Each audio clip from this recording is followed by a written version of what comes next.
week in relation to what we now know as Michael Lawless's allegations that there was no proof. But in his email, he talks about video, photos, and texts. Why wouldn't your chief of staff have wanted to see any of those? Listen, as I said to you, this incident that happened, alleged incident that is before the court, happened 6 months before an email showed up to my chief of staff. She reached out asking questions associated with the issue. And let me be clear, there are personal and private issues that she would be privy to that determined the decision she made. And at no time have I or my chief of staff ever condoned impaired driving or drunk driving of any kind. And it's actually quite insulting to the point where that we're being accused of supporting an impaired driver, when at no time was there any evidence that we had at all that there was any history with Mr. McKay, or that any of that had substance. And the other personal and private matters that were associated with the people involved in this led to the decision that was made. Premier, when you say that you had no indication that there was any history with Mr. McKay, when he took his, when he announced that he had been charged back in the fall, his statement said that he has made no secret of the fact that he's been a long suffering alcoholic, that he sought treatment for a long time. And so even if you hadn't been aware of the history prior to that, upon learning the history, wouldn't it have merited a second look at that allegation that was received back in May? It would have been for the person who would have made the allegation. For us, immediately was to put Mr. McKay in treatment. That's exactly where we went. Laurie moved, my chief of staff moved him immediately in 12 hours to provide him with the supportive treatment. If you've ever been involved with anyone who suffers from this disease, I had a sibling who was involved, suffered from this disease. Many relapses. Every time he would relapse, we didn't relive his past, we got him into treatment. And that's what we do when someone requires that treatment, and that's exactly what my chief of staff did. I was wondering if I could just sort of clarify, because Mr. McKay did put this statement out on the 15th of October last year saying that he'd made no secret of his problem.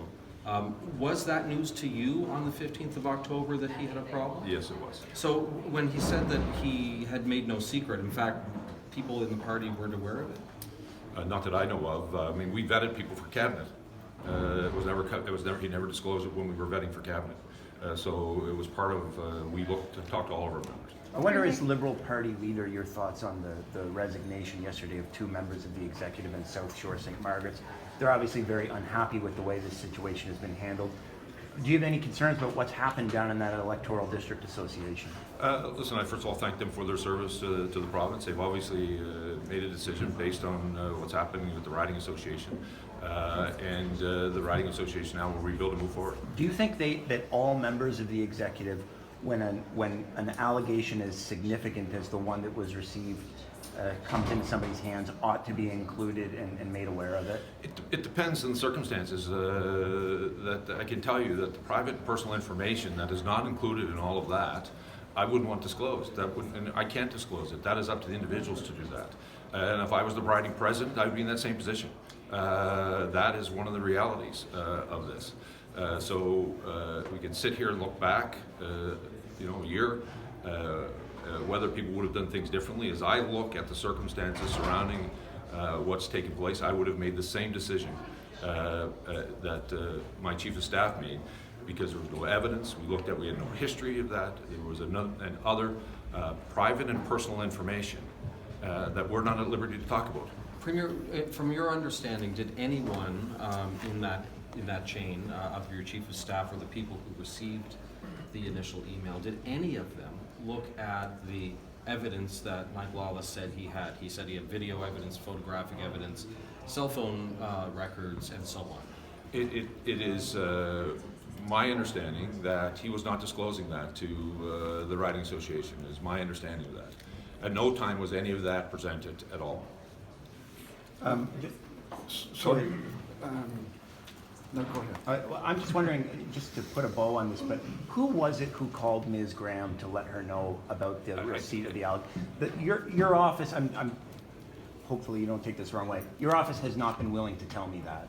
and I appreciate you say that you don't know the answer to that, but surely Ms. Graham can tell somebody who can tell us who it was who contacted her. It was a party official.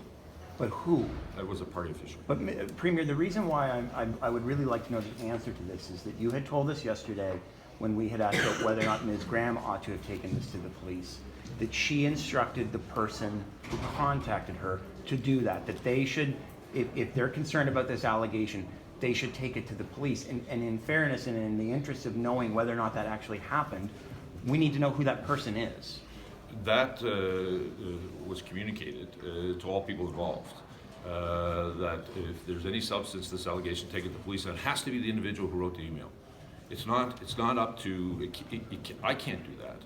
You I couldn't can call only the do that- police I to can say, only- I'm aware of quite a significant allegation from this person who claims they have With no further substance. information? With no substance, I would say to them, it happens to me in MLAs all the time. People will come into your office with issues that they're faced with.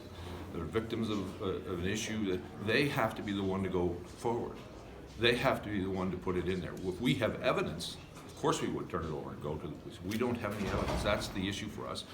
And there are personal private matters associated with all swirling around that situation. And that was the foundation of moving forward. Why won't you tell us the name of the person who contacted Ms. Graham? Because it was a party person. I know, but why won't you say disclose? Because it is a party person, and the association continues to operate, and will continue to do that as Can part. we get the name later? I will not be disclosing the name. Will Hugh? Okay, last question. Will Hugh McKay run for? Is he welcome to run for your party in the next election? Mr. McKay's in treatment. Mr. McKay is actually sitting there with an alleged charge. You're quite frankly are finding him guilty of something. He's in treatment of an addiction.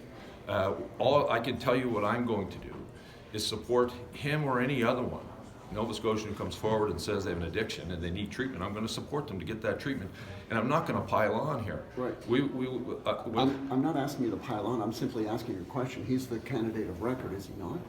But there's an issue before the courts. Let's let the courts settle that. Then we make a decision about who runs and who doesn't. Let's support the member.